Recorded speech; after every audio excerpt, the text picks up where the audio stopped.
Yun! Ako nga pala si James. Hindi lang pangarap ang pangarap.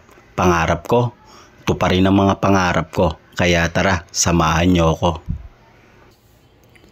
At ngayong araw ay pupunta ako sa Taytay Palengke upang bumili ng mga gagamitin ko para sa munting diskarteng gagawin ko. Tara, let's go!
At nandito na ako sa Taytay Palengke.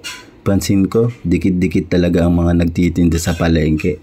Pero ganun pa man, may benta pa rin sila. Katulad din yan ng pangarap mo.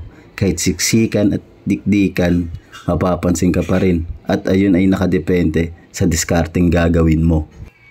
At yun, ang una kong bibilin ay pantasa para sa lapis na gagamitin ko.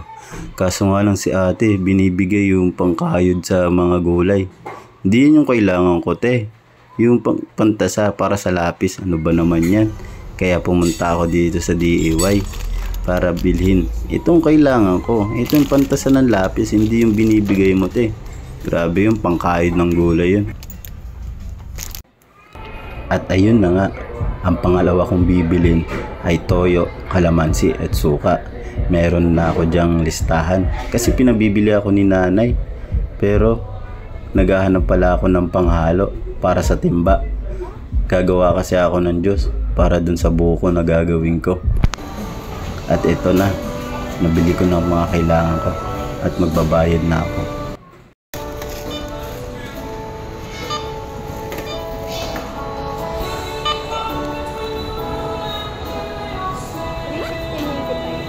Pa? 360. Ano? Bigyan mo. 300.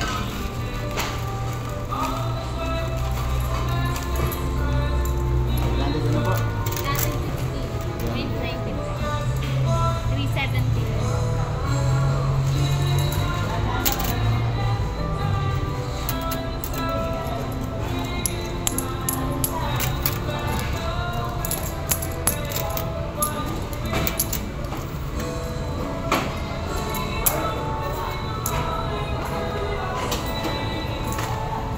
Bale, 400 na lang po ah.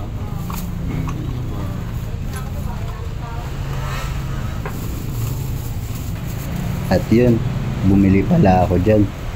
Yung gagamitin ko sa tangke, yung hose at saka regulator.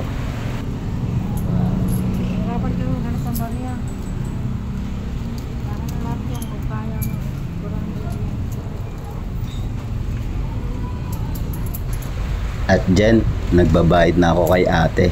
Kala mo talaga nagbibilang eh, no? Ang hindi alam ni ate, kulang ang ibabayad ko sa kanya. Uy, joke lang yun. Tandaan mo, hindi mo kailangan manglamang sa kapwa o mantapak ng tao para umangat sa buhay. Masama yun. Mas maganda pa rin lumabang ka ng patas sa buhay para walang karmang babalik sa'yo. At ang sarap sa paramdam na walang masasabi ang ibang tao. At dyan, bumili ako ng lagay ng sauce. Sira kasi yung wire sa bahay, kaya tatapalan ko niyan. Hirap talaga magkumpunin ng bahay pag sira yung bubong mo. Isipin mo yun. At yan ang mga nabili ko. Maraming salamat sa panonood.